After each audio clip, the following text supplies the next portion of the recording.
Newton learned a lot about herself and about the game of basketball while playing here at USC. She hopes to carry over some of the lessons she learned to her new team in Lexington, especially the way her Gamecock teams played on the court. Tomorrow is the first day of spring, but when will it be warm enough to have that afternoon picnic? I'll let you know coming up next.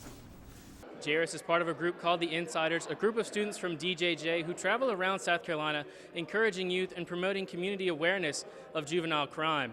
With names like Clowney, Ellington, and Shaw all heading to the NFL draft, the 2014 Gamecocks will definitely have some new contributors. Quarterback Dylan Thompson will be the full-time starter, and he looks to take full control of the leadership aspect of this team. It's beautiful blue skies right now in Columbia, but rain is on its way. I'll tell you when coming up next.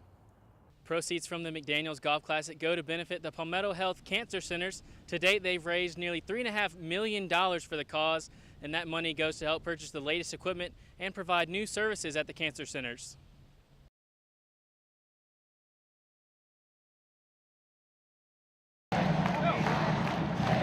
More than 36,000 fans piled into Williams-Brice Stadium to get their first look at the 2014 Gamecock football team. The Gamecocks are coming off 3 straight 11-win seasons and are gearing up for another one. We have a lot of players on our team who've been here quite a while. You know, what that means, only that. Doesn't mean we're going to beat a lot of teams or not. We could go bad or we can go good. We'll just have to wait and see. The Gamecocks will return starters on both sides of the ball, but will also have to replace some big-time players. With names like Clowney, Ellington, and Shaw all heading to the NFL draft, the 2014 Gamecocks will definitely have some new contributors.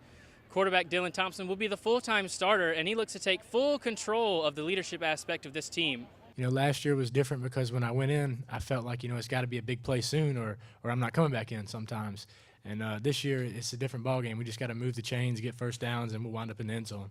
Thompson will lead an offense that returns a lot of weapons, including Shaq Rowland at receiver and Mike Davis leading a stable of running backs. The defense has a few more holes to fill, but won't have to rely on 1 or 2 players for key stops. I think we're going to have 11 guys that we're going to put on the field that will play together as a unit, and you know, when you get 11 guys playing as a unit, I think you'll be okay. The defense has been trying out both a 3-4 and a 4-2-5 scheme for the fall. With some new names on defense, it gives everyone a chance to make plays. I feel like it's a lot better that we have just a lot of like athletes out there running around and being able to make plays. So I feel fine with our defense this year. The Gamecocks hope that 11 guys playing as a unit on offense and defense will lead to another 11-win season in 2014. Seth Wilson, Carolina News.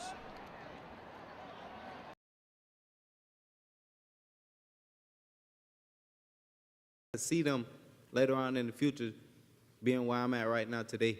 Jairus Glover travels around the state on a panel to tell youth the story of his past. Glover is currently serving an 18 to 36 month sentence for burglary and unlawful possession of a pistol at the Department of Juvenile Justice. He says he got into trouble by hanging out with the wrong crowd that led him down a path to destruction. Started with stealing, got the bigger things like breaking in people's houses, stealing people's cars, things like that. And now I'm committed to my 21st birthday at the Department of Juvenile Justice. Jairus is now using his past as a way to encourage youth and help others learn from his mistakes. Jairus is part of a group called the Insiders, a group of students from DJJ who travel around South Carolina encouraging youth and promoting community awareness of juvenile crime. The Insiders were at Columbia City Hall recently to speak to youth and tell their stories of how they ended up in DJJ. The panel consisted of 6 inmates and allowed youth to hear what life is really like behind bars. And I just wanted to give back to the community by the things that I did and look back and try and change those things so other people don't go out and do those same things. As part of National Youth Violence Prevention Week, Columbia also hosted a fair at Earlwood Park to showcase many organizations looking to help local youth stay out of trouble. Columbia is hopeful that all of these opportunities will help steer youth in the right direction and prevent violence. To save one child. The ultimate goal, if we can save one child, that's great. We want to save as many as we can, but just one, if we can turn one away from drugs and gangs, we think it's a success. One of the organizations at the fair was Very Special Individuals Incorporated, which entertains youth and promotes a positive mind, body, and spirit. Shamari Carey helps with them and explains why it's important to reach the youth of Columbia. We need to be aware and we need to take action, provide avenues like the camps, like basketball, like poetry, you know what I mean, like different things that youth say, hey, I don't have an idle mind, I fill it up with something to do, and let it be cultivating, let it be entertaining, you know what I mean, and you know, it means something to them, so they have pride in it. Glover hopes that youth will take advantage of the resources that are available to them. For the kids, it's very important for them to get this, because they could easily end up in the same place that I'm at, or even dead.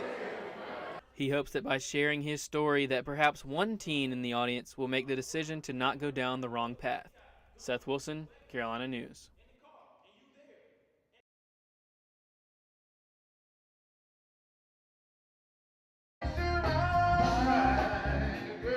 The North Columbia community was out in full force Sunday for the SC Cornbread Festival.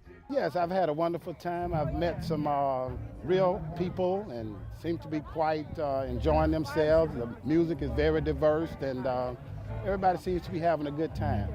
The festival featured live music and entertainment, with a Michael Jackson impersonator even making an appearance. The Corn Muffin Playland for kids featured rides and even animals to feed, and there was plenty of cornbread to go around. We chose cornbread because it's a South Carolina staple.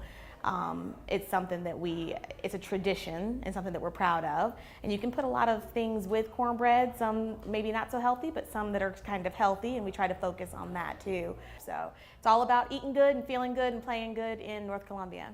The Cornbread Festival is put on by the North Columbia Business Association. The NCBA looks to revitalize the North Columbia area and get people excited about their community. Definitely to bring people back to North Columbia so they can see what's going on. We've been out of the picture for a long time, and we want to let people know we have a lot going on over here.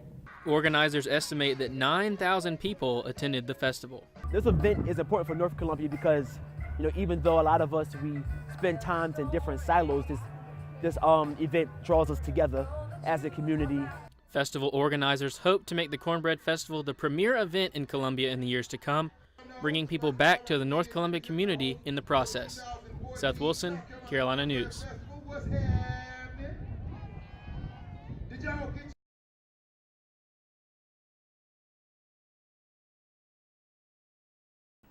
Hello and welcome to Carolina News. I'm Seth Wilson. Good afternoon. Thanks for joining us. I'm Jackie Moreno. A woman in Spartanburg County is apologizing after an April Fool's prank went wrong yesterday. Police said the United States Army is catching some unwanted publicity after an update to a code of conduct defining appropriate hairstyles for soldiers. 7,000 soldiers and counting aren't too happy about the update and have created and signed a White House petition, Bree Nurse reports. Defense Secretary Chuck Hagel has announced plans to cut military troop numbers to pre-World War II levels. His budget proposal also suggested making cuts to the Army National Guard. When most of us get a gag gift, we have a few laughs, then forget about it. One South Carolina couple became an exception when they turned a joke into an 18-year tradition at the University of South Carolina. Aubrey Marcinko traveled to Aiken to find out how feathers led to fame.